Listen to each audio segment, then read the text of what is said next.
Hello, what's going on, people? What's going on, people?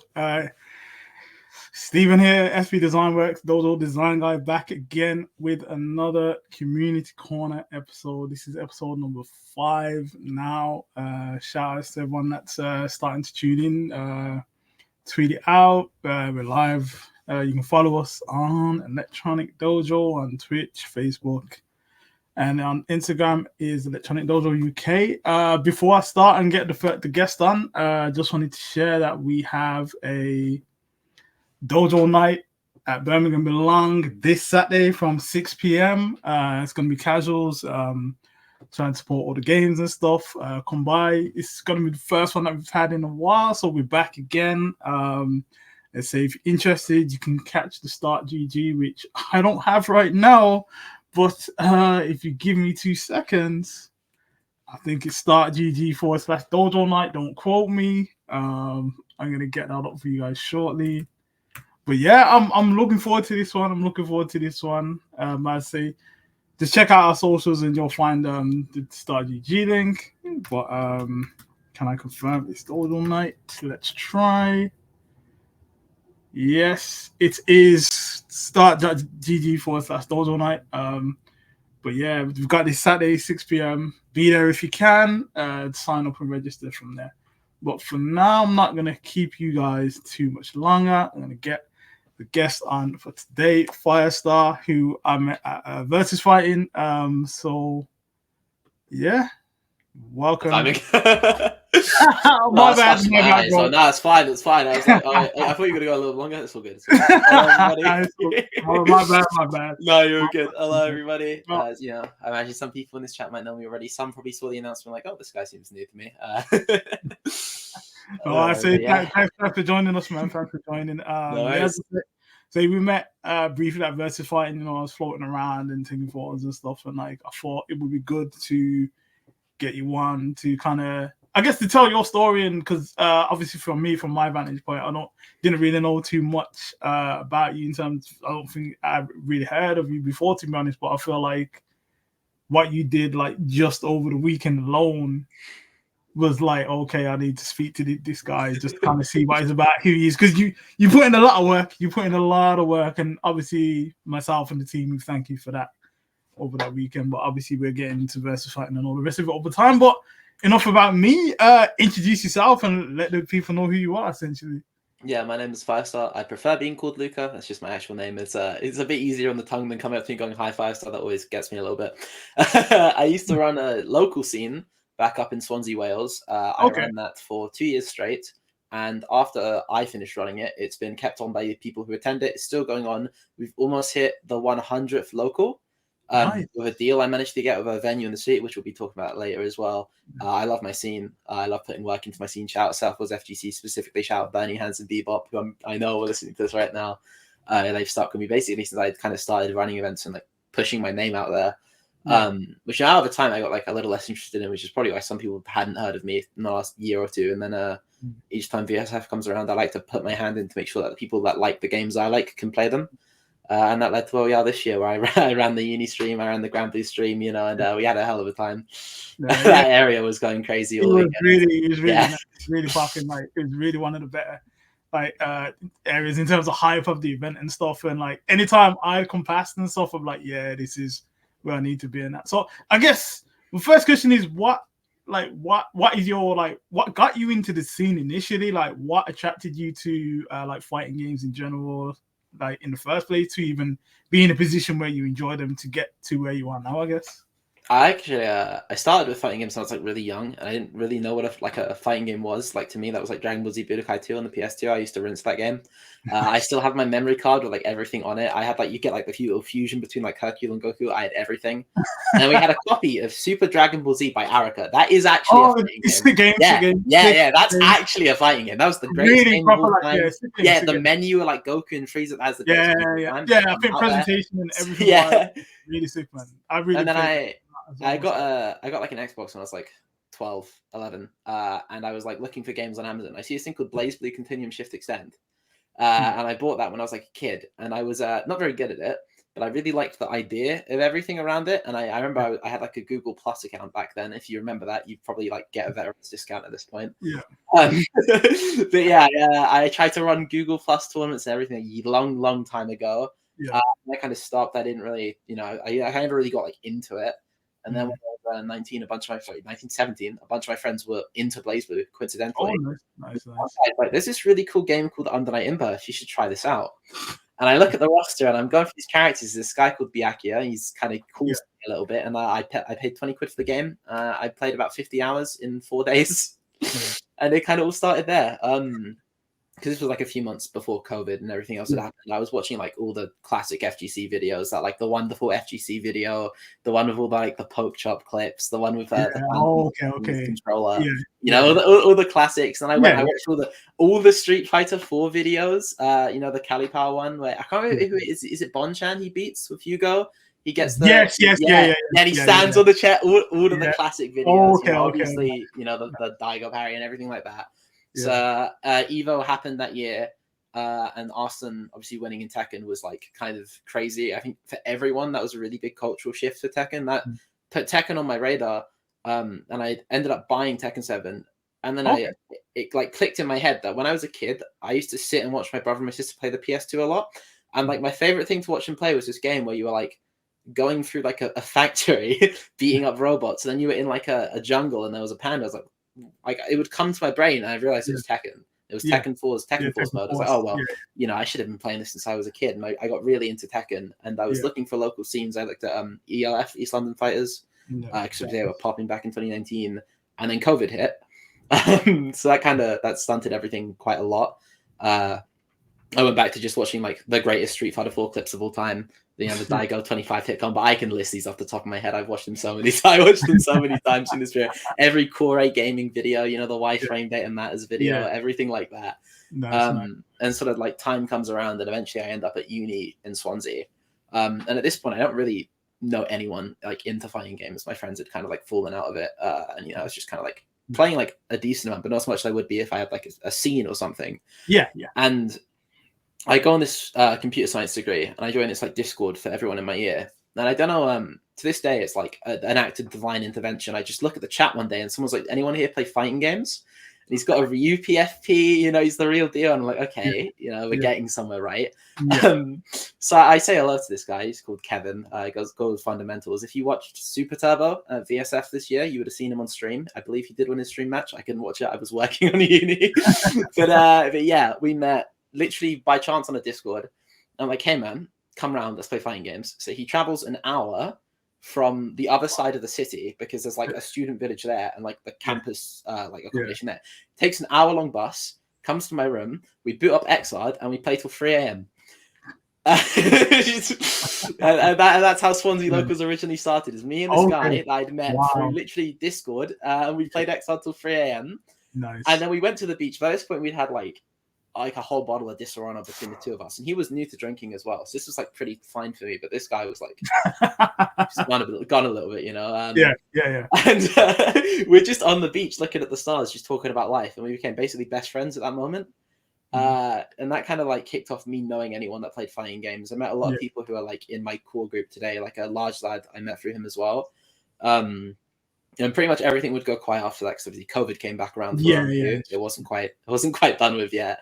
And Strive at the same time was coming out, also Grand Blue. I think that was actually 2020. I just remember it coming out during COVID. Grand Blue came out and then like COVID kind of is what you would say, like it happens unfortunately. But so Strive was on its way out, and I enjoyed it. It was a fun game at the time, and in the next summer, I was basically home throughout all of January till the September of that year when COVID came back. So I was doing uni from home, which was not very fun. I'd say that much. I was not very engaged. Let's say that, right? Let's use that word. And Strive comes out, and that's like all I'm doing for a few months. And I actually ended up at my first local down at Free Play City. I don't know who was running it.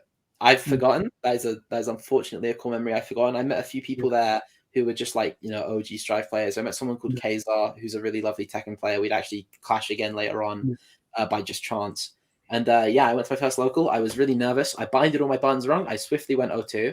I was putting like LeBron numbers in the casuals. So in my opinion, I did fine. Yeah.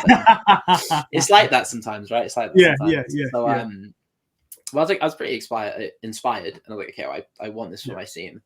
And as I come back from my second year of uni, I'm looking around at the esports society at my uni. Yeah. And as the fighting game channel is just empty. Like no one talks in there. There's some Smash players like a year or two ago, and they would talk in there, but that was kind of it.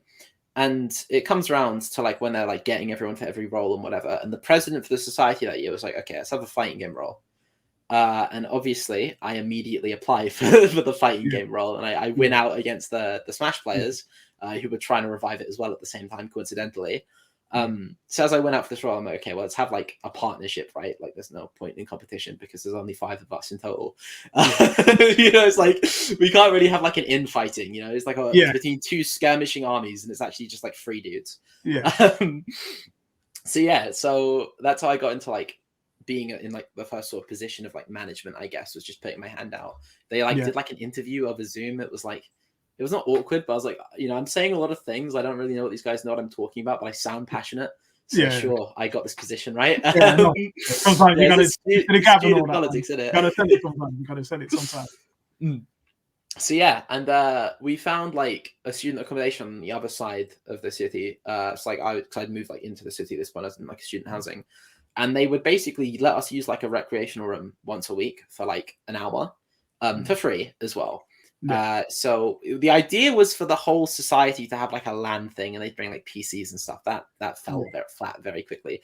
Gamers don't leave their house, especially not when you ask them to like take their PCs on public transport to a place for an hour. It's just not it's not the idea they thought it was. But that's like contrast to like because it's funny because obviously some of the guys that I've had on the previous episodes, they are like staunch OGs. So like we came up in the days where we were bringing the PS2s and all that kind of stuff. But obviously when you started, I guess in terms of like around COVID, it's completely different. Like, so no, carry on. So I had a laptop. It had Tekken, it had Go Gear, it had everything. So like, okay, I'll bring this laptop every week, and we'll have a local. And I did it, and it was like, surprisingly, there are just people everywhere that played fighting games, right? And I say that, I think we had like 7 people the first week, but to me that was surprising, and that was people everywhere that played fighting games. After my, this whole time going, I don't know anyone that does like some people is better than nothing. You've got to start somewhere. So you had me, you had Kevin that I talked about earlier as well. You had just some random people from throughout the course that played fighting games, and we all played for as long as we could. We usually stayed longer than an hour. We did extend that quite a bit, and we would basically have the whole evening, and we would just play. And the next week we did it again, and people talked to their friends, they talked to other people. I think we had like 10, 15 people. We did small stuff like team battles and that kind of thing. And it was very funny because eventually we'd meet some guy called Azif Hussein, who is one of the Swansea local OGs as well. He had a PS4 that he would bring to every event. That meant we had 2 setups, which was enough to have 2 games at once. So we had 2 setups.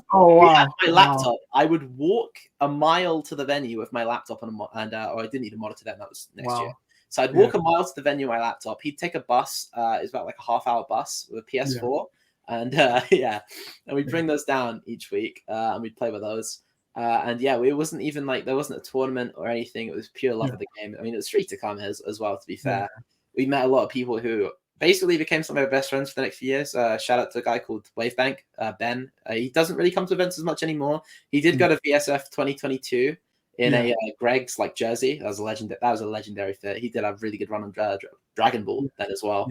And like all these people that I was meeting then, and then eventually we got down the guy who was running for the fighting game role against me. This guy called Haz or Harry, right?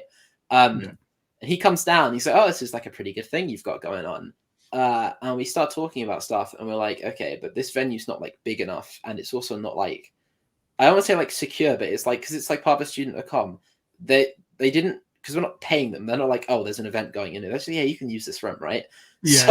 People would just walk in, and every now and then someone would walk in, they'd point at Tekken, they're like, oh, I love Tekken. I'm really good. I kind of looked at him like, like, you sure you're good at Tekken, huh? We hustled a couple people a few times. Like this one guy who was really adamant, because I think he played a little bit at home, and we sit him down. I'm like, oh yeah, this was really evil of me. I go, oh yeah, I'm new to the game, by the way. Terrible. Because I'm a changed person. That's all I'll say. I'm a changed person. Yeah, I'm new to the game, by the way. It's rookie hazing though. You got it. We play with this guy, and then like his friends like, oh, dude, I'm at the door. I do actually play him. I'm like, damage control. But I'm like, oh, this guy can't get rusted in front of his friends. I end up becoming friends with that guy though, and talking to him every now and then. So you didn't meet anyone because they would just walk in and they'd be like, oh, you got Tekken or whatever this is, and they'll just start talking to you about it. And like I was always pretty open, which is how I think everything got running in the first place. Is that I would just talk to people and I'd be invited. Just play with us. Like, we don't care if you're good, we don't care if you're bad. Just play with us. We just want to play the game, right? Like, that's what you need. Like, in terms of like this community, this scene, you need to kind of be open and just be like, I'm here to play. If you want to play kind of thing, because that just helps everyone just obviously build and grow together and that really. So yeah. So I talked to this Smash guy, Harry, and he tried a local in Swansea a few years back that had like a short run. Because it's only Smash, and like Smash is a massive scene. I mean, in the whole country, especially in Wales as well, it's a really big scene. They have like locals in Cardiff constantly. This is at the same time back when SWFGC was still having locals in Cardiff. I didn't actually know this at the time. Otherwise, I would have gone to them. But I was like, I wasn't very good with like discoverability in fighting games. I didn't really know what to like look too much yet. I'd been in like places like university fighting games. I played in their first ever season of Strive and like things like that, and I knew people through it, but I didn't really know how to find like scenes yet. So I was talking to Harry, and he's like, okay, I want to run a local. Let's do this, right? So we go back for Christmas. We come back to Swansea afterwards, and we're like, all right, we're gonna find a venue. So he comes around to my house, and we're talking about it, and we're like, where are we gonna look at? What are we gonna look for, right? And we're thinking like sort of cafes. There's a real big trend post-COVID of board game cafes opening everywhere. I don't know if that was just like they realized students were in this town, and that would do like generational money. But something went, and there was like 3 different board game cafes. We tried all of these places. We go outside on a warm, sunny day in Swansea, Wales. Now, if you haven't caught on to the oxymoron yet, it's not very often that you get a warm, sunny day in Swansea, Wales. It's kind of like not a good idea to leave your house in that place without a coat on. And we get about an hour through walking around, and we go to this like board game cafe, and they're like pretty on with the idea. It's kind of expensive to operate there, but they're like onto the idea. So okay, well, we'll keep looking. And eventually, as we're walking around, we stumble on this place called Base Camp, which is just a cafe. It's just like a really spacious cafe. They got good internet. They have really nice drinks. Like they have a full custom menu and everything. They had like a hibiscus watermelon tea. Every time I went in there, man. That sounds very fancy. It was lovely. Yeah. It was expensive, but we don't talk about that part. And we were in there in Base Camp, and like we just talked to the guy. I don't know quite what happened. We're talking about events, and we're talking about like running them through numbers. Like we can get about 20 people. I get this many people a week. His photos are what we do. In Cardiff with Smash, they get this many people a week. And it was like around I think 30ish on average back then. And we know the amount of people that are nearby in Wales, in Swansea that want one locally to Swansea. And they're like, yeah, we'll do it. And you're not going to believe this price. Like, how much do you think a venue costed? This is 2022. Okay. No, sorry, 2020. Yeah, 2022. My brain. Spring of 2022, right? We're just going. The petrol crisis was just starting. We're slowly edging towards cost of living. How much do you think 4 hours rental on a Monday night cost for the venue? I'm not sure. You tell me. Just like throw a number out there. 4 hours rental. 4 hours. I'm gonna say. Rental. Let's just go on a ballpark. £50 an hour. So say £200. It's 40 quid. What? It cost us 40 quid. What? Okay. Wow. They said to me, I don't. To this day, I don't believe they go to me. They're like, we just want you to pay the wages of the guy we bring on for overtime, and we'll pay overtime at £10 an hour. And we're like, yeah, well, we'll do it here, right? Yeah, that's crazy. And it meant that when we'd run a local, it would be like 5 quid. I think it was 5 quid venue, £3 bracket. Yeah. So everyone paid 5 quid for venue. The Smash players paid £3 for bracket, and we weren't too sure if we like paid for Tekken, if people that came would come. So we just paid for venue, and we didn't push our luck with that. Yeah. And then we left the venue, no jackets on, in the middle of a warm sunny day, and it was pissing it down. And we've just had this stroke of luck. We've had this 40 quid a night venue, and we are soaked. and we're just walking through Swansea, like drenched. like I had to spend a lot of time drying when I got back, but we're like the happiest people on earth because we've just got like the deal of a lifetime. So we're walking back and we're like, even though we're like very annoyed at the weather, I think it's probably the most excited I've ever been to just be getting like pelted down. Yeah. It's like we're just like, okay, we're doing this now, right? We've done this. This is awesome. So we get the start GG, we set everything up, and the next week we have a local going. We have a Tekken bracket, we have a Smash bracket. We filled the venue. I think it was about 25 people on our first week. It wasn't all like sunshine and rainbows. We had an issue where people didn't realize that we said that it opens at 6, get there for 6. So we walk in and there's a venue of like at least 15 Smash players who've gotten there half an hour early, just standing there.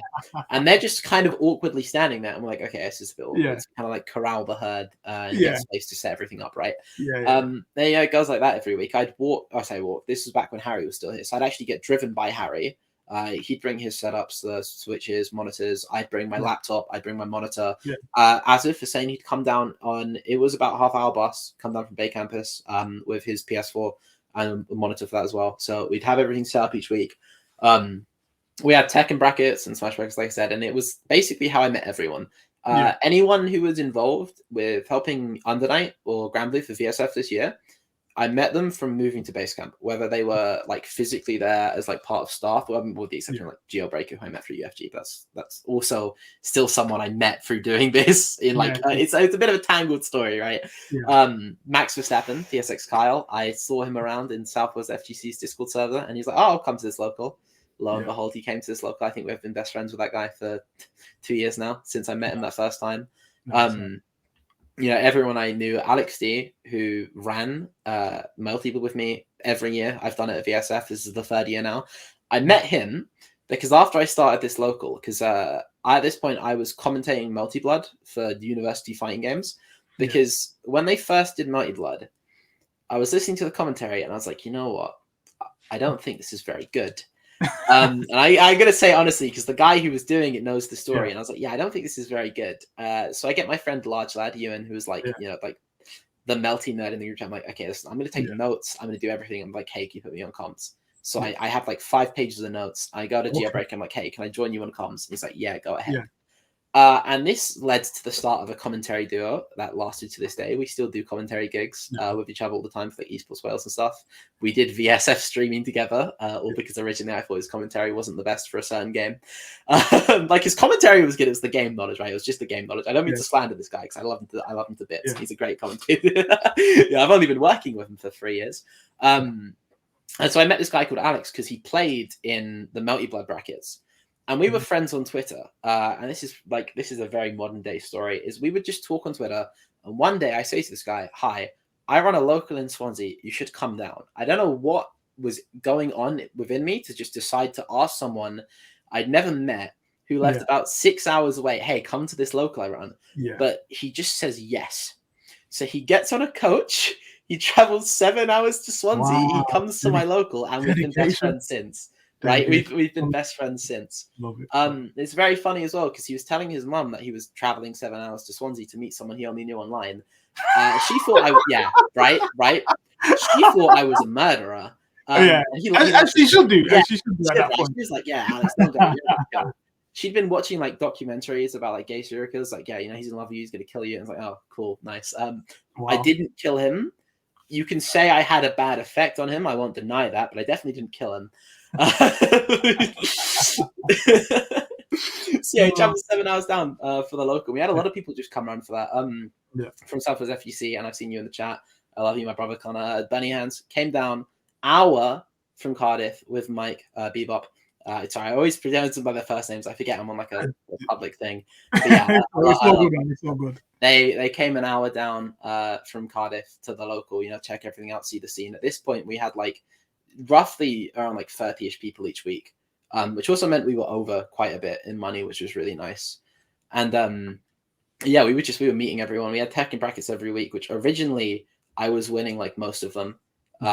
It was just like started off, I was like, just like, I'd never say that I was better than everyone else there, but I was a lot more composed in tournaments. So you'd have like the Tekken regulars, you'd have like me, as if, like I said before, he was bringing the PS4s. Eventually someone called Haytham would come around. And it got to a point where like, I'm sort of winning these brackets in and out each week, but it kind of had like almost like a villain status attached to it. So everyone locally, they don't want to see me win again, right? Because it's not as interesting. They want anyone else to. But then someone from Cardiff called Asaya came down. He wasn't actually from Cardiff. He was like living in, I think he was living in Cardiff, but he studied at Swansea. It was a strange situation. I think he eventually did actually move to Cardiff Uni for complications. But yeah, he takes an hour down. He comes to our local, and we see him sign up on the SWFGC, and we're sitting there like, okay, is this someone new? You know, are they good? Are they not? We don't know. We're stalking. Yeah, the new name is funny because I remember like when back when we used to do the old dojo events and stuff. It's like we'd have like a new person come along, and then it's like, oh hi, my name's such and such, and then you're thinking, are they good or not? And then there's one of them, shout out Jackie, shout out KNX. They've been like two of the newer guys that came over time when like Marvel 3 was out. And pretty much, I think Kieran came to the Marvel 3 one first time we've all met him. How you doing? And he ends up winning the tournament. So you just never know. You just never know. It's like that. It's like that. Oh, it's actually like that. Because we see his like Twitch streaming, right? Because we knew him through the Discord, and he's like Fujin rank, I think it was at the time. Yeah. I was somewhere in purples. I did not play ranked. Asif was like, I think like an orange or a red rank or something. Yeah. So we're like. We're like not too into like tournaments. We're like, oh, this guy's like better than us, right? Yeah. He's the higher rank, and I'm like, obviously, I've got to be like the like hero of the day to save the Legion. I'm like, I'll beat this guy. Also, hello Hatters, you're my goat. But yeah, I'm like, oh yeah, I'll beat this guy. It's fine. So we get to the local winners finals. It's as expected. It's me versus him. He knocks me into losers. I'm like, well, this isn't great. So I make my way back to grand finals, and I'm like really excited. This is like the most, this is like defending the scene. This is like the whole FGC of course, you got to defend the turf. I waited how many years since I got into fighting games to have this kind of thing happen, and we sat there playing. It's grand finals round 1. I win the reset 3-2 by like a hair, and I'm like, my heart's pounding. I'm like so tense, so excited about this. As if he's like watching intently. He's popping off for me. And then we get to the final set of grand finals. It's same exact scenario. It's like a hair's different. I win with a power crush at like 5 HP. I jump off the chair. I'm like popping off so loudly. Because whenever you'd pop off, the Smash players would turn like all their heads at once. Just like that. Because they were so quiet. They were so silent. They were all Smash players just whenever you made any noise, whenever you jumped, anything would happen, right? Yeah. And we were loud. We were very, very loud FGC players. Kevin especially. Yeah. When I lived with him, you'd hear him through the walls, like on my microphone. This microphone I'm using now, you'd hear him on my mic when he's doing anything, playing League of Legends, playing Street Fighter, anything. All you could hear is him just screaming. We were very loud people. So I'm popping off like I've won Evo. I'm doing the Justin Wong rolling on the floor. There was like one person watching this set. And like no one else cared. No one else really, like everyone had kind of like walked away. And there's just like one. It's just as if watching the set, you celebrate with me, and like I get Asai gives me a big hug. It meant something to us, Everyone else, it meant something to us. So that was the start of another really good friendship. We stayed really close friends to this day. He used to come around mine all the time. We just play Tekken for like hours. And eventually, like running locals here each week with £5 entry fee at like 40 a night meant we ran over quite a bit in money. So we did our last event of like that sort of like year, because obviously everyone goes home for summer, because most of us were uni students. I think in that scene specifically, for the fighting game lot especially, a lot of us were friends, which was like a good thing and a bad thing, because it meant that when people moved on, that's a lot of the group gone, but it also you lose like core members. You lose core members, and it's hard to kind of replace them. Is there anyone coming up to kind of fill those responsibilities, I guess? So So we get to our last local, and Harry has the genius idea of like, let's have a pop bonus with all the money that we've been over with. We'll spend a little bit of the money on like, I think it was monitor cables or something he needed, and he's like, the rest is a pot bonus. I'm like, sure. So we have our first ever pot for Tekken. I think we had like 40 quid. And for Smash, I think it was something like 100 extra on top of like already like usually like a 60 quid pot. So we had a 40-person local, which when you consider that, I mean, in Harry's case, he'd been TOing for a while. I was an amateur. I think I was a pretty good amateur, but I was very green, right? This is the biggest thing we've ever done. Someone new joined unseeded because we couldn't find anything about him. Turned out he was really good. He had 6,000 hours in Tekken. He was local to Swansea. He was just kind of hiding for some reason. So he took home that pot bonus I had my eyes on because I'd been spending £5 on my own local every week and I hadn't made any money yet. I was like, oh, I'm winning every week. I'm sure I can make some money. I came out of that with a third place prize pool. So like instead of paying myself £5, I'll just give it to whoever came second. Which was Asaya, the guy I was talking about before. But yeah, at that point, that was kind of like I think the peak of everything for like the local because everyone was there. I believe that was the same week Mike and Bebop came down. Like Mike and Bebop, same week Bebop and Bernie Hands came down. Kyle was there. Kyle's brother Open Wolf was there. Everyone was there. And then we'd just go on break for like 6 months. But obviously in those 6 months there was a small event you might have heard about called Vsfighting in Birmingham. It's pretty small. Yeah, I think I've heard about it. Yeah, it's run by some pretty cool people. This SBD guy, this guy called Justin Xavier. They're right. I've heard it all right. And so, what year was this? This year's on, or was that? This was 2022 Vsfighting 10. So was that the first one? That was the first Vsfighting that you went to? Yeah, that was the first one after COVID. And okay, yes, it was. There's a bit of a story as to how I got to this event because I mentioned before I wasn't really making much money off my local, and I actually didn't have a lot of money at the time for reasons I obviously won't get into on a stream, right? But there was this event through Esports Wales called the Welsh Masters, and basically you'd play Tekken, and if you won, they would fly you out. I think it was to like Bali, I think. For like an international like Tekken World Championship thing from people from every country. So we're talking like you get flown out to this thing and you play against like Super Akuma, right? And they had a 250 quid prize pool, and I saw that, and I had my flatmate Amir who was getting into Tekken at the time, and we were like, okay, it's a 250 quid prize pool, right? And we look at everyone that's in it and like, oh, I would win this. But the problem was you had to be a Welsh national to enter.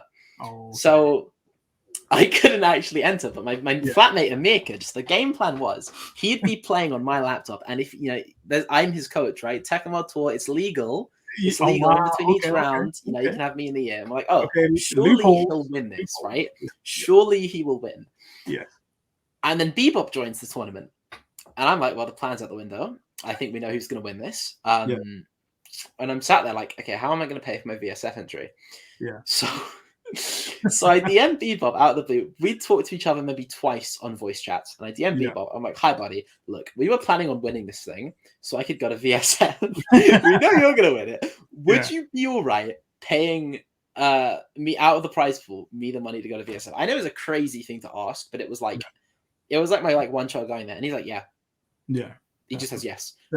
He just says yes. That's it. So he wins this tournament. Gives me 40 quid out of the money, and I buy my VSF entry with that. And then when they're like, oh, do you want to go to the country for the tournament? Mike's like, no. So they give it to the guy who came in second place. He wasn't actually, no, he had work and other responsibilities, but it's just funnier to describe it that way, right?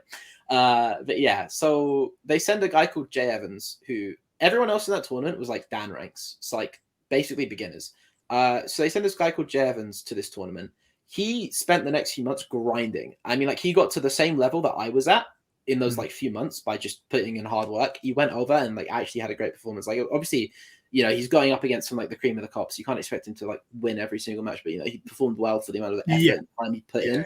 It was really impressive. So we'd actually like unintentionally brought new players into the scene by having Mike say, yeah, sorry, I'm busy because of work, right? And then that sent me to VSF as well, which kind of cemented why I actually have Southwest FGC in my tag. I was signed to an esports org for a little bit. I had Southwest FGC still in my tag. It stays in it forever because that one act of generosity kind of started everything. I mean, without that, I wouldn't be here now, right? Like, so were you signed as a player? As a player. Oh, nice. Esports. It's like a developmental thing. It's not too interesting of a story. They kind of like tried something. It crashed and burned like a few months later, but I had a good time. I met a lot of people, a lot of friends from like Tekken, like Turkey, Monster. I knew through that org, and Tezron as well. So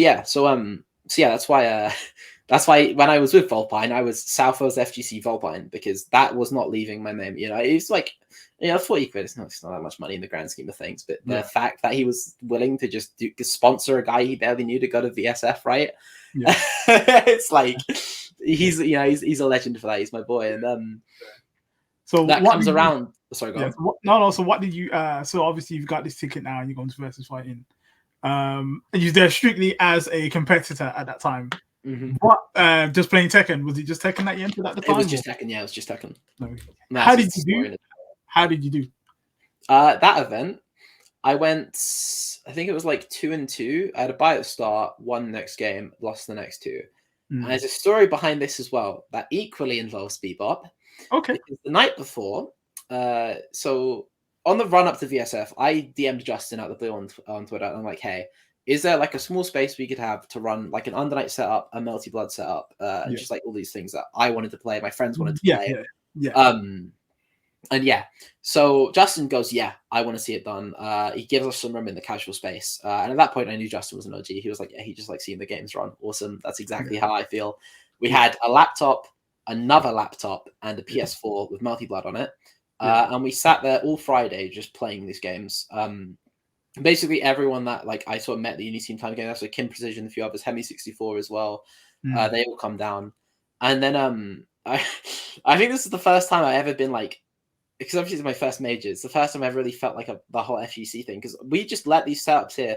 2 people come onto an MBAC setup and they have a 1st to 5 loser can never use the color that they're using in the mirror match ever again. So we have the Leffen chilling dude, second coming of that happen. Punk the God walks in, you know, and it was weird because like I kind of not really had the whole starstruck thing like ever.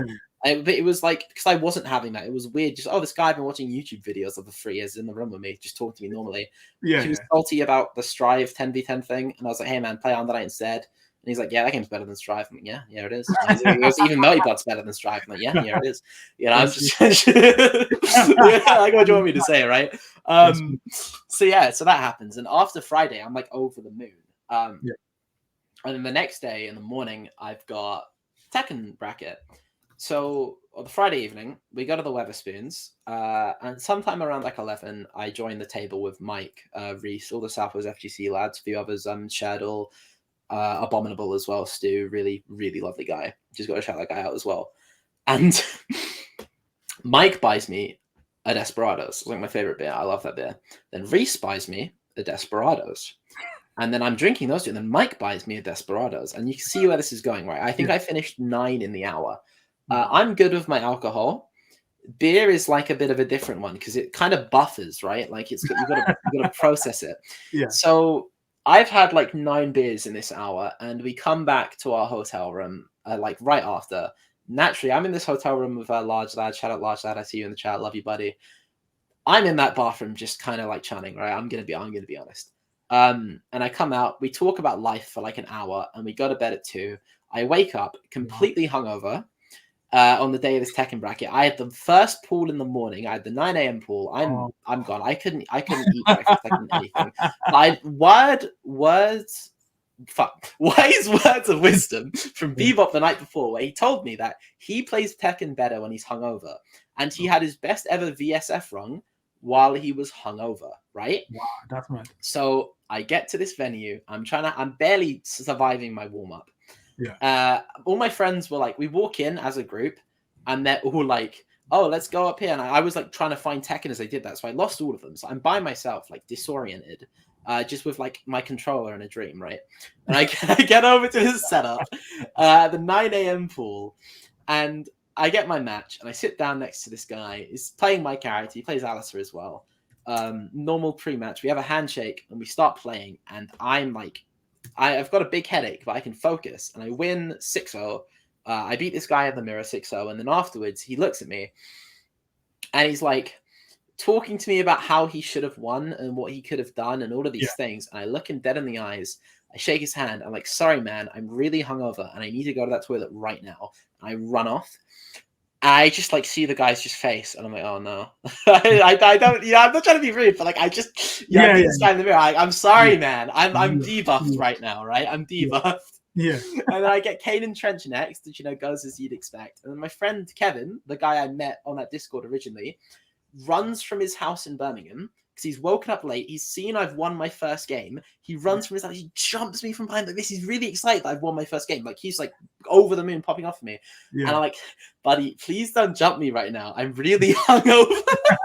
I play my next game in losers, and we go up, we sit down at the setup, And he picks Law. It's all good. I lose the first game. It's kind of close. We get to the second match, and I had a thing for picking Mishima Dojo because it was a small stage, and I'd labbed like Okazemi in situations where I can basically just scam rounds. So I do that. I get this is like a comeback to win the game. Last round, I get a combo. I'm like, this guy mashes wake up kicks. I time it down free, get a counter hit, get into the door, jab, rage up. And during the freeze frame, I turn around to all of this guy's friends because he had like 3 friends popping off for him. I put my thumb up, I nod like that, and then all his friends started popping off for me. And I was like, I didn't win that set, but mentally I'd won. I was fine, right? Yeah. I was not tilted. I finished that. I was like, yeah, man, I had a great time. I was just like, I just had the time of my life. I've been playing for fun. So that was a great run. That was a great event. That was a great one. Never played a tournament hungover since. I would do it again. Maybe not that badly though. I think a little less hungover than that point would have been really good. Yeah, that was an incredible run. So I'd say you get that's your first versus fighting, and yeah, particularly as a player. So I guess how do you get to the point where obviously the versus fighting is just gone, and from what you've already explained, obviously you did some TOing. You did some streaming, you did some commentary. First of all, how do you get to the point where you're confident enough to do these things in the first place? Did you, in terms of learning how to stream and just TOing and stuff, how did you pick up those kind of skills to get you to the point where you would be doing something like that? Obviously, I know you mentioned the scene that you had at the start, but I guess mainly in terms of the streaming side of things, was that just part and parcel of what you were doing at the time anyway with the locals, or? I've winged everything I've ever done. I'll be honest with you. Okay, not everything, but a lot of things at the start. The first time I did anything, it was, this thing is a part of what I want to do. Yeah. It needs to be done. I will do it in time of learning it. So it was like, when it came to running a local, it was pretty much right. They've given me a room the first time. They've given me this room, and they're like, okay, let's just go down there with a laptop and run something. Because at the end of the day, especially I think in gaming spaces, where people I think are usually a little bit, I don't want to say quieter, but they're not. I'm quite outspoken. I'm quite loud. If you haven't guessed yet, I can talk for a while. Which is why I try to develop the skill of knowing when to stop and to let other people in, right? But yeah, so I was just like, yeah, if I come in this room, if I'm myself, if I'm confident, if I'm a little louder than everyone else, and I know how to herd people in, because I had run small things before. I'd done teaching assistant work when I was at school. I did a lot of that. Okay. So it's I'd been around, not to compare gamers to children, right? But I've been in a position of authority around people who aren't in one before. So I know how to I know what I'm doing, right? Breaking news fast off this game as a children. Yeah. With everything else, it was well, it's basically a product of other stuff I've done. So streaming, I mean, I've used OBS once or twice before. The stuff of needing overlays, things like that, it started with, I'd watch someone do something and do a good job of it. I'd watch just a major stream. I'd go, okay, what does this have that I need? Layout, it needs panels for casters, all of these things. Most of OBS is pretty plug and play, and the rest was just reverse engineering what people have done before me. And that's how I do everything. I look at what someone does before me, I follow the example, and that's basically it. Sure. That's how I go into every position. That's with TOing as well. It was pretty much when it became with doing bigger events, it was I thought about the local I went to originally. I liked how they do things. Someone sat somewhere, called out names, and made them report scores. Cool, that's exactly what I'll do, right? And I've basically done everything not, I don't want to say through osmosis, but that, and obviously some study as well. But otherwise everything has been something I've done the first time, and it's just kind of happened. At VSF 2023, this was when, like I said, the year before we had some setups. This year, I said to Justin, can we run a bracket, a community bracket, right? And he goes, yeah, you can run a community bracket for multi-blood. I'm like, cool. We're doing this now at a major. We get something I think it's 30 signups. So I wing it again. I'm like, hold on. What do people do with big brackets? Pools. They have pools, right? So you have a pool A and a pool B, and they have a schedule. This was all just my brain. Oh, people do this, right? I'll do this. I'll make a schedule, and it'll look professional. I remember sending it to Justin. He's like, wow, this is really good. I'm like, yeah, I screenshotted your one, and I used Photoshop to change it. So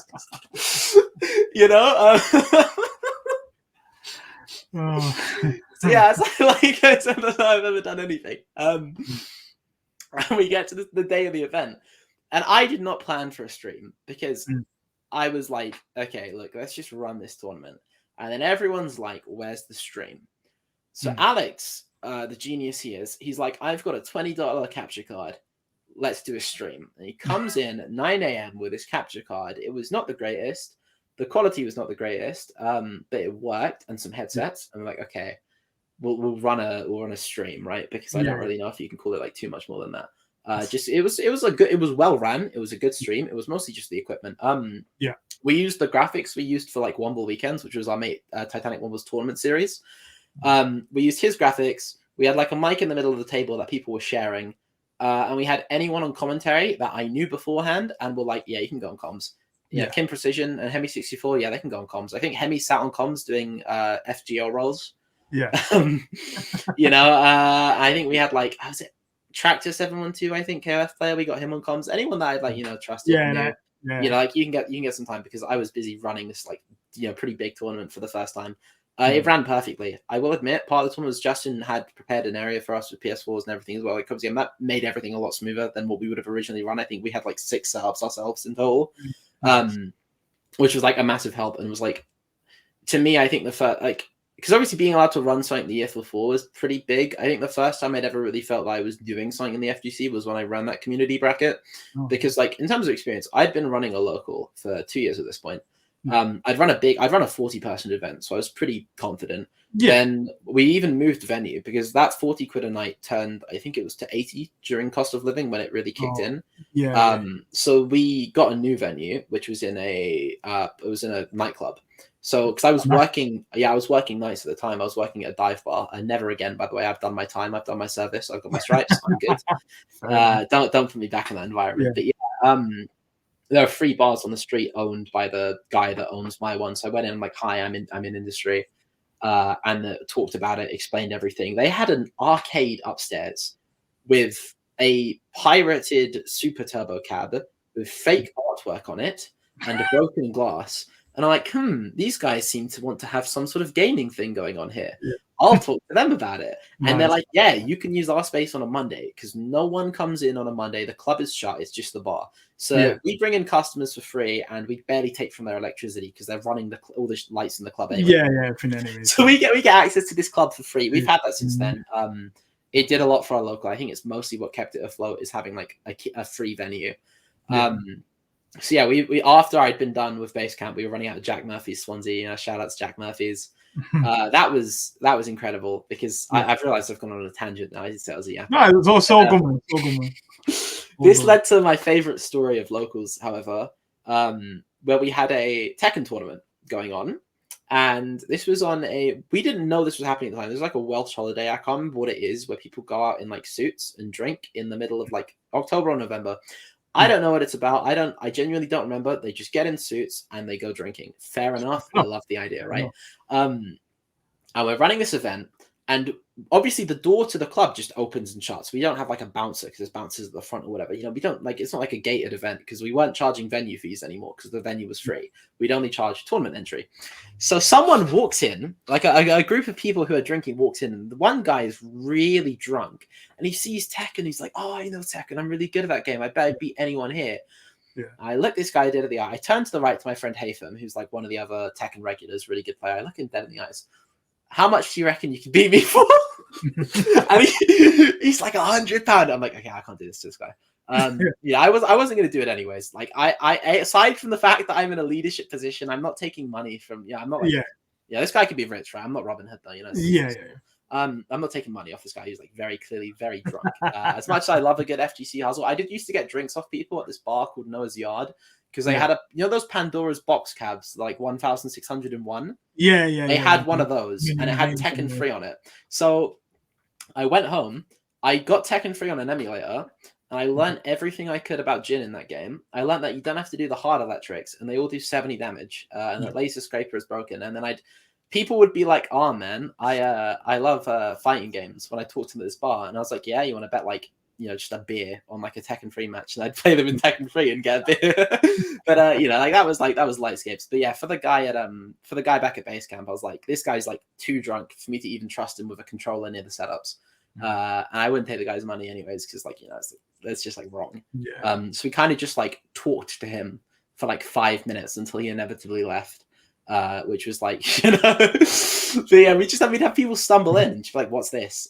Which is fun. I think it was the biggest differentiator about the Swansea local in particular is people would just stumble in for good or worse. Never that we ever had anything bad, more just like your TOing would be like disrupted by having to like actually, you know, go through and like handle random people just coming in. But it was part of the benefit of just being confident and like talking to people. Of course. But yeah, I think this like segue about hustling people rolls all the way back to it's a great fun. It rolls all the way back to streaming last year at VSF. So we were running this stream, as I called it before, purely just because the capture card. I think it was like 30 FPS 1080. It was it did not have, somehow on like the HDMI card, it didn't have like a very good I want to say bitrate. Like something was wrong with it. It was a little crunchy, but it's whatever. And the audio was a little crunchy, but it was fine because it worked. And we had that whole event streamed. Then after I'd done that, I was like, okay, I can do that again, but I will buy real equipment. That was my opinion on streaming. It was like running the stream went well, no issues, no hitches, no anything. But not my mate's shoddy Amazon Basics equipment. Like if you're gonna do it, you want to do it like properly and, you know, have all the bells and whistles and make sure everything is. No, that makes sense. Because I think when that's how I used to stream probably up until Vsfighting 6, and I think realistically, I think at that time, I can't remember what year that was. It would probably be 2016, 17 maybe. But I got to a point where, like, because streaming wasn't my passion, and like other people were coming in, I was like, you know what, let me take a back seat, because I'd rather it be the best it could be, because I wasn't willing to invest because I had other priorities and all the rest of it. In terms, like, I stumbled across streaming, and I'm sure one fateful day when I get Justin on the stream, we will talk about it before. But it's too Hollywood for this. But we continue. So I know you just wanted it to be the best it could be, essentially, which makes sense. Well, that's the thing, is just like I said before, like I described doing everything I've ever done as winging it, and like that's true. But equally, I do put everything into, you know, what I do, and especially when it comes to running stuff for my community, it's like, you know, I put a lot of effort into the multi tournament. I deliberated about having the pools, things like that, sorting up pricing as early as I could, because it's, you know, like important to me that and this is an aside, I don't even like my blood type women. I just put them out there. I think it's an ass game, but there's a community there that it's the same company as my favorite fighting game, Under Night, right? And they did not get many majors because COVID, because the state of the game released it. And I'm like, I will run something for the love of the game. Like, the gameplay, whatever, but that's my community. Yeah, it's my it's going to help your community. No, that's it. That's all that matters, right? And I will put 100% into what I do run, which is why I ran it again this year, right? Because I want them to have more events. You know, I put up some like my own money with that prize pool as well. We made a trophy because we didn't realize you guys had one for us. So the winner got 2 trophies, which is a very cool prize to win for a tournament, to be fair. So yeah, and then that streaming at 2022 was like how I had the confidence to like, oh, I can run a stream at a major. Because a year later, I'd get a text from Justin, like, I think this was like May, maybe, about streaming this year. Because I'd already said to him I was going to run Skullgirls and Mighty Blood tournaments at VSF. And he's like, hi, we've had, you know, something happen with the streaming. I won't go into any detail because, you know, business relationship, etc.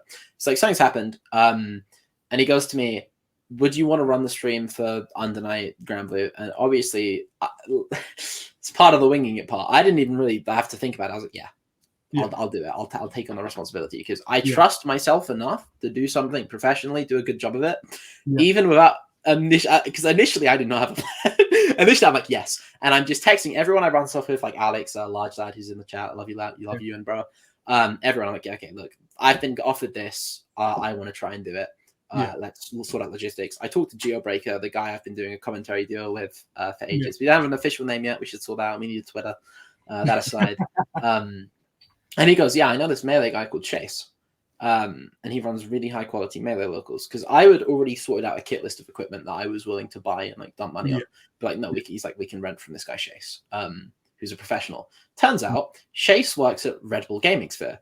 And I got it all their locals. So we actually have been in the same building like 20 times in the last year without knowing. And now we're co-workers.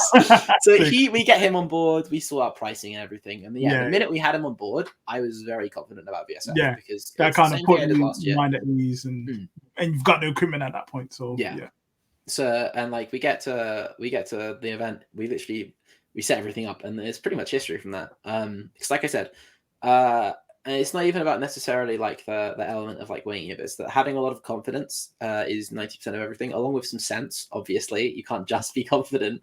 Yeah. But a large part about it is like, these are games that either I love or people in my community, people I know love. That's why we brought Cake on for Granblue, because I was like, I'm not doing a production where no one is someone that plays and cares about the game. On like a personal level, if you ask me to do something where no one has any interest in that, then that's, I won't. Like with Multi-Blood, at the least, I very much enjoy watching it. Anything French bread, it's like and like I said, I do those for that community. So Granblue, there are people in that community. So that's why we brought Cake on. So it's like, it's not like my house, but obviously I'm giving them equipment, so I'm very welcome in it, right? And yeah, that was pretty much how VSF happened this year. Justin's like, hey, do you want to do this? And I'm very confident. I've done a lot of things in the FGC before. I have a lot of contacts. I wouldn't use the word networking, but I just talk to people. And obviously, because I started off with TOing, I don't want to say it like started me off in like a position or whatever, or like with a platform, but more so that people would know me because other TOs obviously would talk to me. They talk about my local and stuff like that. So I would then know, like I said, Mike Bebop before. That's how I know Jackus from Sodium, Viceman Weekly. Shout out Jackus D, by the way. You should bring him on here. He's a legend. Nice. There's like a level of authority that you have, I guess, as being seen as a TO that kind of, if we want a better word, commands some sort of respect and notoriety within the wider scene. So that makes sense. So I guess obviously you've done all of this for Vsfighting.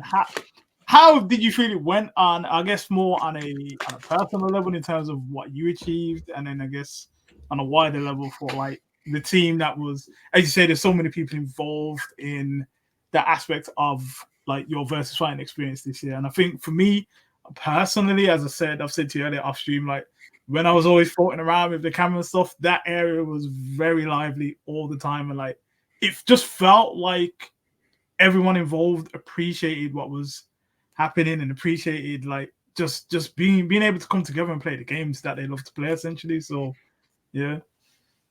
I mean, I think for me, my opinion on that weekend is pretty simple. I set that up. I sat down in that area the whole weekend. Friday morning was a little messy, a little stressful. That got sorted. I'd like to shout out specifically PSX Kyle, Open Wolf, Large Lad, again, Alex D as well, because they came in. I will not deny that there was a small hiccup on Friday. That was my fault, and they saved me a little bit. So Friday was very stressful. I was having a bit of a broken sleep schedule at the time. So like waking, I don't know how I woke up every day at 6 a.m. I did. I went to bed at like 4 a.m. the night before I left for Birmingham, and every day I woke up at 6 a.m. I was at the venue as early as I could every day. It's pretty much as simple as I knew I was doing something. I've been working in esports anyways, so it's like I kind of treat these things a bit like a job. But with FGC things, it's like I'm not doing it as like work. I'm doing it because I want to make sure that what goes on is as good as it can be. Do I think everything with my stream was perfect? There was like a hiccup with uni, and I think that was about it. And everything else was perfect. And the hiccup was like not like nothing big. It was just we had a slightly dodgy camera. We couldn't move around, so we had a scuff solution for showing off the medal ceremony. But we made sure the medal ceremony was on stream. And otherwise, I think that everything I feel about how that event went is that the area spoke for itself. I've had so many people come up to me and be like, "Hi, this was popping off all weekend." I went to Sodium Showdown. And someone at Sodium was like, "Hi, I'm playing Undernight now because of the uni bracket of VSF." I was like, "Oh, I run that, by the way." Like, I watched that stream and I sat at that area playing the game now. I'm like, "Oh, that was me." That's right. Love it. When I do work, unless I'm personally invested on it, it's like, I generally like, I can be proud of what I do, very excited about what I do, but like when I try to think about it, I try to run like a neutral stance, like think about what I did critically. Whenever I think about VSF, issues or not, I think we ran an incredible event for what we did. We ran it entirely with passion, pretty much. And it was primarily about the community, especially for uni, where it's a platinum qualifier for Europe, and it was the only one where it was all European players. So UFA. It was a platinum event where they had like international players like Clear Lamp and Big Black. But for uni, it was like our event. We had only EU players. We're sending someone from Europe to the international stage. That was pretty massive for us. and being a part of this game, I played for years. Haven't interacted with the community as much as I should have, to be honest. But just coming in with nothing but passion and love, seeing that be like recognized and met by everyone in that community, like instantly being accepted as a thing. Like a lot of these things to me, it's like I talk about them so, what's the word? Like it's like melodramatic. I don't know, like a very passive, neutral tone. Because to me, I still can't quite believe it all happened the way it did.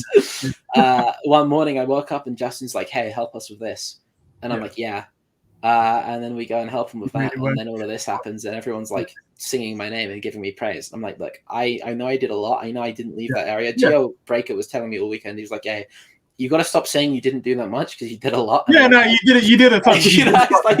As I said, it's probably one of the reasons why you're here now is because like me personally, I recognize the work. I remember it was it's probably Saturday. It must have been got to the venue maybe 7-8 o'clock.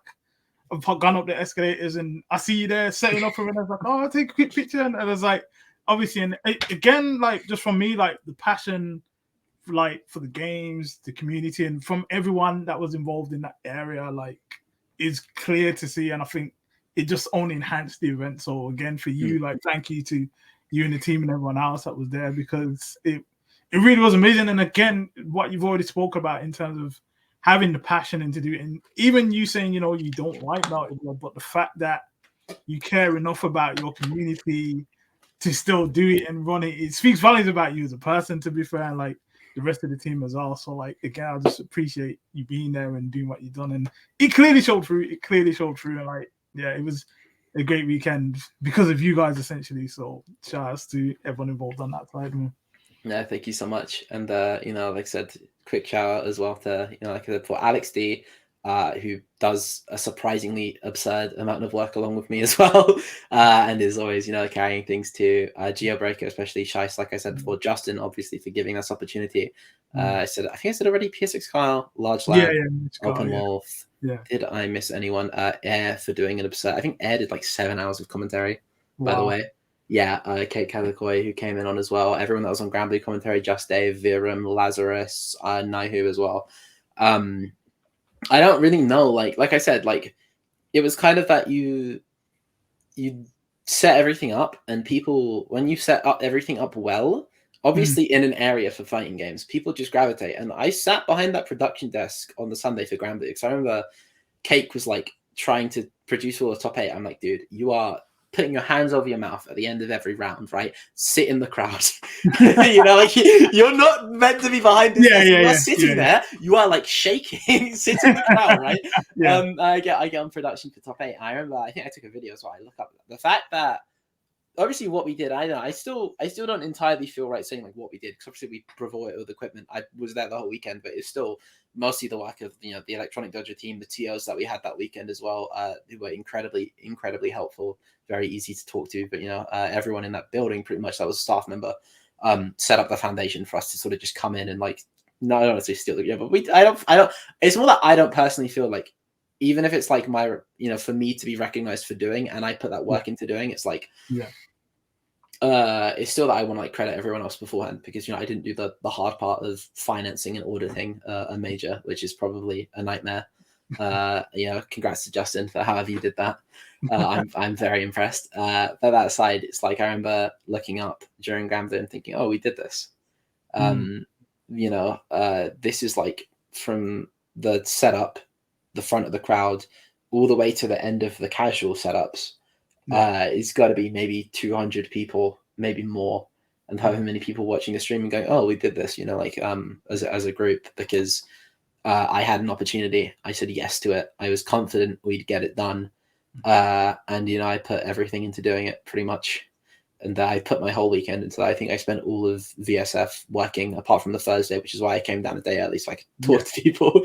Fair, because normally Vsfighting weekends, if you like certain people, I say like working, it's every weekend. Like I say, same for myself. Like obviously doing photography and all the rest of the socials and blah blah blah. But yeah, that's it. No, so I guess just a few more questions in regards to, because you do so much. Like obviously you did the TO stream. What's like your favorite thing to do out of those aspects? Like, what do you prefer doing? Ooh, That's tough, actually. Because from my vantage point, I feel like you're confident in all aspects, but what do you enjoy doing most? That's really tough. I think the natural answer is probably commentary. Because I think it's the part where, oh wow, you become like a public figure, right? And you have like a platform or whatever. It might pay the least, but it's probably the most fun and the least stressful, unless you're anxious. Which, yeah, I will admit, I think when I did top 8 for uni at VSF, I was like minutely nervous just because the day before was really nerve wracking. And I'm like, okay, well, I've just got to like do this now. And it's like I go into everything with confidence, but every now and then it gets you a little bit. And yeah, it's just the most fun because you're talking about something you're passionate about. You're with someone that even if you don't know them, if they're good at what they're doing, and you're good at what you're doing, you two can synergize together very well. You two can commentate the thing together very well, even if you don't know who each other are. You're both professionals. And if you're commentating with someone that's a friend, it's one of the most fun things you can do in the world when you're at that level where you're comfortable with it. You know what you're doing. When I used to commentate my own Tekken Online brackets, I commentated my good friend Fo, also known as Ed. He's wonderful, like very close friend of mine. And we would, like I said, we did long shifts. These are like 20 to 30 man offlines. Somehow they ran for 5 hours because it's Tekken 7 and then online. We'd start at 6:30. We pulled it early, I believe, if I remember correctly, because it would run so late. We'd finish at like 11 at night, and we'd take like one ad break the whole time when eventually we couldn't hold it in anymore. And that's how every bracket would go pretty much for us. I mean, it would basically just be talking to my friend about a game that we both really love, we're really passionate about. I think he gave a presentation at his work about Tekken once. Like, that's how much he cares about it, right? Okay. So, it's like and that's like one of my best friends. So yeah, I'd say commentary easily because you are just with a friend of yours and you are just talking. So I guess, again, obviously you already mentioned that, On the Night is the favorite. What are the? Do you still play now? Actually, first of all, because I don't know how you managed to find the time to do all of that. Still play, essentially. That sounds a bit mad. But I guess you mentioned On the Night. What would you say like your top 3 like all time fighting games? Top 3, top 5. Don't need order. Okay, don't need order. On the Night in Birth.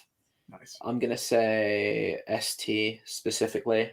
Yeah. It's the greatest version. It is. I mean, like I think by the time it developed enough, I don't know if everyone thought it was the greatest version, but the nostalgia for it is very high. It was a very good time in the community back in 2019 when the game was popping off. Game, like, obviously, we spoke off Hume again earlier about Jassy, who was on last week, who was obviously spearheading SC First Strike and stuff. So yeah. And then Tekken 8 is the second game.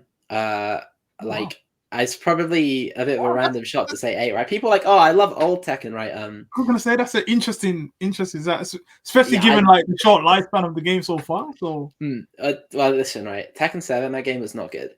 You had people in that game where defense was absurd because there was no risk to anything. You backdash for 5 hours. And every character has a pool of like 5 to 15 moves that you can use. Maybe it's specifically playing with Turkey's Zafina at the end of the game, where he was very good, and his Zafina, like most Zafinas, would use like 7 moves, down forward 2, the down forward 1 string, occasional bit of down 3, occasional back 2, down back 2, whatever the lowest she goes like that is. Use like these 5 moves, backdash at the speed of light because we discovered what the hitbox is. We discovered how to SOCD backdash, and on top of that, it was like you then play a tournament set with them, and then everything that you need to have mental stack to remember comes out like that goddamn Zafina Snake Edge. Tekken 7 is a great game. It got me into Tekken. I love it. Competitively, I think it was very boring. And I like that Tekken 8, defense in Tekken 8 and being good at it means you have to know how to interact. You have to know your interactions. You can't I don't want to say like OS by backdashing, right? But there are situations where you have to have the right option. Even if it's like, against this stance, if you sidestep left and duck, you'll beat every option but one. That is so much more interesting than being able to backdash and potentially just play a game of guessing high or low. It's so much more interesting than anything ever was in Tekken 7.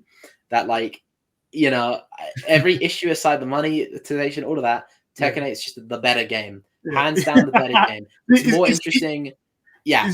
It's very interesting that you say that, because I think like obviously there's a lot of kind of obviously when Tekken 8 came out, there's a lot of, you know, it's 50-50s and it's heat smash into this, and it's interesting hearing like your perspective on the game. I guess obviously Tekken 7 being your first Tekken game, whereas I guess probably some of the more vocal people that complains are probably more legacy players, I guess. So it's interesting to see like the thing is though, right? I went back. I've played Tekken 3. I've played Tekken 5. I've played Tekken Tag 2. I love Tag 2. I love 3. Listen, man, these games are good, but they had like, you know, let's not pretend these were perfect video games, okay? You know, let's not go there. I mean, like, don't forget, right? I think the funniest part about like these old Tekken games is you'll have people every now and then who are, oh man, I love Tekken 5. You'll play Tekken 5 with them, or like Tekken 3 with them, right? And they'll try and get off the ground in those games. What people don't realize is like modern Tekken, on the ground, you're carried. It's a lot safer. You are just completely carried, right? If you hold back to tech, and I think Tag 2 and Tekken 3 are my favorite examples, you can get picked up and comboed, right? If you're holding back to tech. What do people do on the ground in the fighting? Oh, if I hold back, I can block, right? No, you cannot. So in all of these old Tekken games, I learned one back tech catch, and that's the end of it for anyone who wants to play with me casually, unfortunately. Do I learn anything else? No. If you have any other thing to beat me with, go ahead. You know, I was not around for their prime, so I've not played these games enough. But tech catching in those games is so different and so absurd. And there's less information as well. That's the crazy part, is there's less information on this as well. It's like, I mean, like I didn't live those eras. I'd have loved to. I would be interested in having Tekken like Tekken 5 again, where it's a little less homogenized. Characters have different, for example, fastest moves. Like Brian has an 8-frame jab in Tekken 5. Characters like Kazuya have a 10-frame jab, and that completely changes the game. Throws being harder to tech is really interesting as well. Obviously, I am more used to the new era of Tekken, but I've gone back and I've discovered the roots, right? And they were cooking and they weren't at the same time. Let's just not pretend it was perfect. That's what I'll say. But I think we do that in the FGC. Like we always it's always look back and like, oh well, this game was better because of this. Like we had it with like obviously Street Fighter 4. And then, you know, it's not as good as Street Fighter 3, and then Street Fighter 5 is not as good as Street Fighter 4, and then the 6. Street Fighter 6, yeah. All the games are better, essentially, which is what we have. So, again, it's interesting to see your point of view from, like, where you entered into the scene and your opinion on Tekken, but you're enjoying it, though. So, who do you use, actually? Alistair. That's going to be controversial. I use Alistair. Yeah. I can tell that like 5 people have left the stream. I get it. Don't worry. It is what it is. You know, I like the character. That's what I can really say. I'm a very big fan of the character. It was weird. I booted up Tekken and I was like, I want to play Lee. And I play Lee for like 5 minutes. I go back to character select, just like, so I was looking at the roster. I see this Alistair character. I'm like, oh, I don't want to play that. And then 5 minutes, I go back to her and then I press, and my mate Tim, he's like, here's 3 Alistair combos, and I learned them, and it was over for me since then. Yeah, he took one look, he's like, yeah, that's it, right? And it's been the same character ever since, unfortunately. So in games without her in it, it's usually either Lee or Jin though. So fair. Okay, so we got Under Night ST and Tekken 8. Yeah. Do we have any more? One more favorite fighting game. This is dangerous because we're getting into the territory potentially of games I haven't really played that much. Not that there aren't games I've played a lot, but they're not my favorites. Shout out Guerrilla Strive, you know, I'm not saying that. Large Lad, I'm not saying Xed. It's up there though. It's up there. Maybe if we were in like top 5 discussions. You know, let me look at my Steam real quick. Give me like 5 seconds. I really need to think about this just for a moment. Because the game I got into like last year and I really liked is Skullgirls. Actually, I was a really big Skullgirls fan. After playing it. Yeah. And I think it might have to be. I think it might have to be Skullgirls at this point. Okay, I ran a tournament for it purely just because I liked it so much. It's not like the greatest game of all time. Certainly, it has issues. let's not pretend. But I think mechanically it's incredibly interesting. The combo system, the info protection, undizzy, how everything works about the game is really interesting. I think I've spent more time reading the wiki than playing it because it's just a very interesting game. And I get why like everyone I know that plays it has like 2,000 hours in the game. I need to explore it more. But it's one of those fighting games where it's like, every time I think about it, I'm incredibly interested in actually playing it. Also, shout outs to Toon Tunington as well. I'm a big fan of that Garfield cat. Nice. So I guess pretty much. Do you play any other games outside of like fighting games then? I play a ton. If you couldn't tell, I play Titanfall 2. I've got the canvas and the helmet in the background. I've been playing that franchise basically since it first came out. It's probably like my favorite thing. I used to like run events and that sort of stuff. I play Rainbow Six Siege mostly because like I had friends that play it, and then it ended up becoming a problem. And now I work for the game's esports league, so that's fun. Nice. Yeah, right. How long have you been working for the league? 2 years now. 2 years. It's remote work on stats for different leagues. So like mostly the Australian league and the Southeast Asian league. Yeah. Yeah, it's quite nice. I actually gave me a sleep schedule as well. Oh, that's it. So it pretty much obviously every kind of revolves around like the gaming side of things, which plays hand in hand again. Do you feel like you pick up anything from like work wise that kind of transfers back into your quote unquote FGC work, or I think it's largely like industry standards, professional courtesies, that kind of thing, because I work with a lot of different companies doing this. Sometimes like the relationship is much as like I join, I say hello to whoever their like production admin is, and we just do the job and that's it, right? But then like some of these companies I talk to quite a bit. Shout out to Fortress in Australia. Those guys are wonderful, you know, Chris, Mitch, Liam. I'm Sky, the caster, and am I forgetting anyone? I don't think I'm forgetting anyone. Yeah, shout out to Fortress down in Australia. It's incredibly fun to work with them. It like just like watching their operation, things like that, seeing the production quality. It's I think it's more inspiration than it is anything else. Because like I said, I like to think about how things are run, and I like to not like I said before, copy people, but it's like I like to look at what the standard is and follow the standard. When I do things, it's like I said, how we ran VSF, right? And those people are just really pleasant to talk to. It's like we're workmates, but then we'll just talk about random things afterwards or during. They're very easy to get along with. That's probably like the reason I stuck with this job for so long, because I'm working and I'm like, oh, you know, I'm waking up at like 7 a.m. because this is over in Australia, but then I get to talk to the blokes, and the players in Australia are funny. It's like the WWE of esports. They're just beefing. Like they have after match interviews, and you think they're shooting promos on each other. One of the players got on the mic the other week and shouted out the mums of like players and casters in the league, which is crazy, by the way. I don't know if that's doxing or not. That is wild. wow. Yeah, they do some business down there in Australia. That's all I can say. They are just straight at each other's throats sometimes. They're all, as far as I can tell, they're all friends. Yeah, but yeah, they got promos going on. Like, trust me, man. It's crazy. They had like a rivalry where someone got dropped from his team, starts a new team, and they're in the grand finals to go to the majors. There's one slot for the region, and he's like the day before, he's calling the guy out. He's like, I want a pre-game interview one of the guys on their team. He's just calling them out. He's like, I know you won't do it. I'm calling them out. And then the interview for the other team, the guy's like, nah, I'm not doing a pre-game interview. Maybe a post-game. I'm going to do a pre-game one. And then the org posts a picture of the guy laughing, watching the other guy say he's not going to do it. Wow. Like, you know what I mean? I've not seen this anywhere else in esports. Like, I'm staying for the drama, you know what I mean? That's pretty right. It's a great time. I have a lot of fun working on it. That's good. No, so I think we're probably gonna like wrap it up now. But I think where can we see you next? Have you got any events planned for the rest of the year in terms of either playing or TOing or commentating or streaming? Because you know you do a lot. So have you got anything coming up for the rest of the year? Or this Sunday, Wasteman Weeklies in Bristol. The end of this month, Climax of Night in America. It's the Under Night Major. I'll be heading to that. Nice. When is that? Atlanta, Georgia. Nice. For the rest of the year, it's probably like more Sodium showdowns, like Wasteman Weeklies. Even I always mix the names, even though I go there all the time. More Wasteman Weeklies. Anything they do at Red Bull, I'm there. There's a London local on the 19th, like an anime local.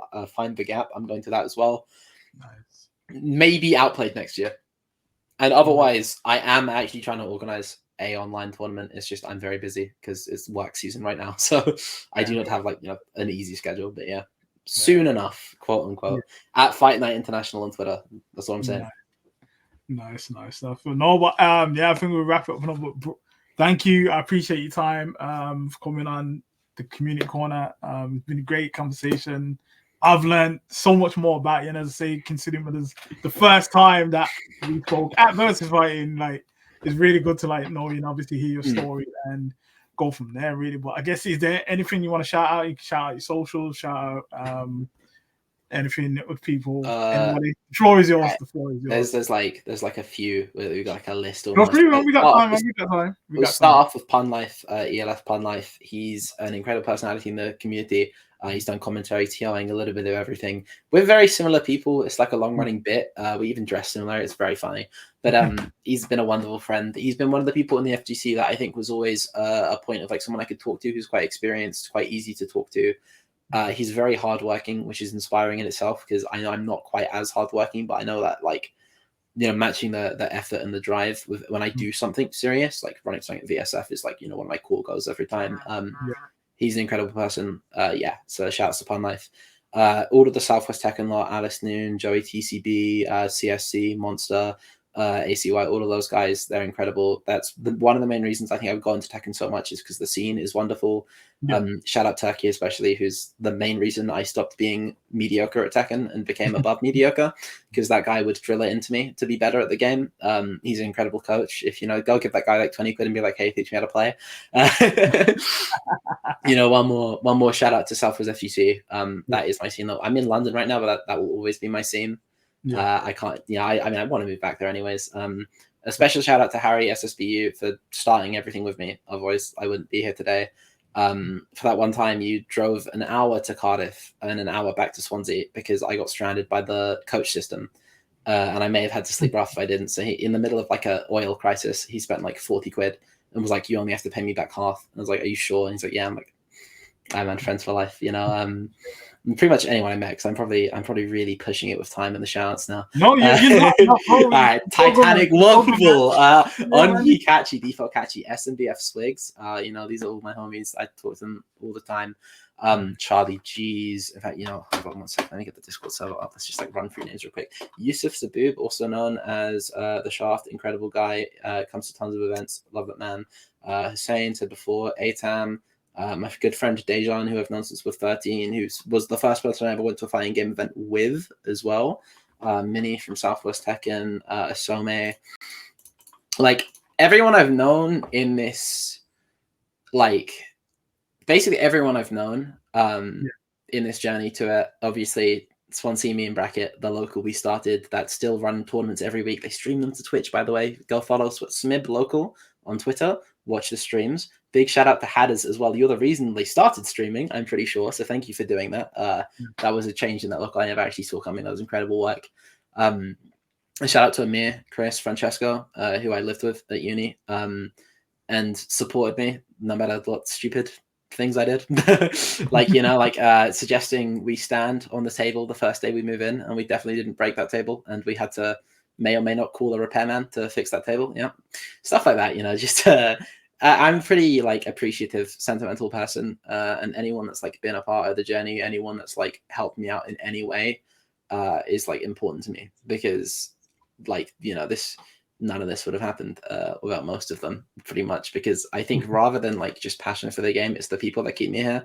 I'm about building your own, the whole FGC thing. It's like people see it as a global thing. To me, it's like your community, and it's what you make of it. Like to me, like my FGC is my people. If I didn't have my people, I wouldn't be in this. If my people go, it's whatever. I'll be up a game occasionally, casually. That's it.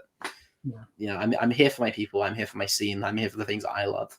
And I run stuff because that mutual love. So, anyone who's been a part of this, thank you so much. Anyone who's watched, thank you so much. No, I appreciate that, man. Quick last question, super random one. You mentioned Super Dragon Ball Z. Yeah. What character did you use? What? Take one guess. Was it Piccolo or Frieza? No. Who did you use? Android 17. Always been my favorite Dragon Ball Z character. He's so cool. He's so cool. Then when Super happened and Android 17 comes back in, and they made him so much cooler in Super as well. Like, I was living. Yeah. No, I say like off topic, but I really enjoyed Super Dragon Ball Z. Like, really, it's a great game. We should run a set next VSF. I will bring it on my laptop. I'm gonna get some practice in. There's actually a big scene. That's one more. Shout out GP Bear. If you type the word Super Dragon Ball Z on Twitter, this guy appears in your mentions like Goku teleporting behind you. Like, they run a scene for this game, and it's incredible. They have tech, they have everything. They run tournaments. Shout out GP Bear. Yeah, no, I'm definitely gonna do that. But again, Firestar, I appreciate your time. Thank you so much for sharing your story. Really appreciative. But before we go, just a few promo bits. We have a dojo night this Saturday from 6 p.m. at Birmingham Belong Arena. Dojo nights are back. Come by. You can sign up at start.gg/dojo night. So yeah, we're gonna have like all the regular games you expect. And also the last thing I'm going to share is essentially, I'm trying to find it now. Give me a second. Share screen.